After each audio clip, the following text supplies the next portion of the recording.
Are you up for a bit of a challenge? 296 challenges to be precise. That's how many English hills have been included in a new list published today. The group's actually been nicknamed the Fours. That's because they're all more than 400 metres in height, but less than 500 metres. A number of Cumbrian fells squeeze into the list as well. Myrddyn Phillips is one of the walkers who's compiled the list, and he joins me now. Myrddyn, morning to you. Tell us about this list, why these hills, and why at this particular height as well. Hello, good morning. Well, we've produced a companion volume to the Fours earlier this year, and that was for the Welsh equivalent, originally named the Pedwars. It's now taken on its full Welsh name of Pedwarau. Pedwar in Welsh translates into English as four. So this is a companion volume to the one that was produced earlier this year. I've done many of the Fours throughout England and Wales, and they're fine hills. Many people, when they go out onto the fells of Cumbria, they naturally head towards the higher mountains, going up Scarfell Pike, the highest in England. But when you come down to the lower hills, the 500-metre hills, but also the 400-metre hills, there's many good hills there to visit. So which Cumbrian fells make it into your list? You've got one of the better and most favourite of Cumbria fells, Cat Bells, up above Derwent Water, that's there. There's another very good summit of one of the Fours above Grasmere called Helm Crag.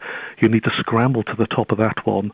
There's other fells that we've actually surveyed. I believe some of the Howgill fells just east of the M6 are in Cumbria, and we've surveyed Linghaw and Hand Lake. On the OS map, each has got a minute 500-metre ring contour. But we take, my two colleagues in the surveying team, John Barnard and Graham Jackson, take survey-grade GPS equipment and accurately survey those two fells, and they come out just below 500 metres, so each qualifies for the listing of Fours. Has this turned into a bit of an addiction for you, finding and measuring hills and fells so that they come in just below 500 metres but just above 400? It's good fun. It's fantastic getting out into the hills, be they sort of higher hills or coming down to the 400-metre category.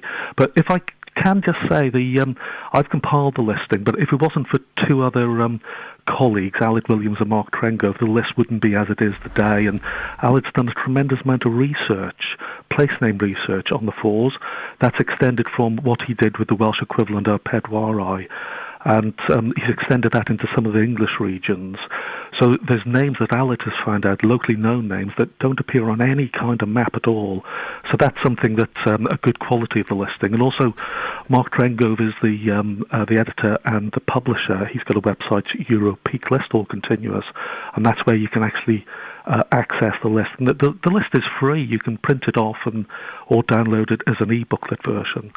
And the only cost incurred will be your own ink and paper costs.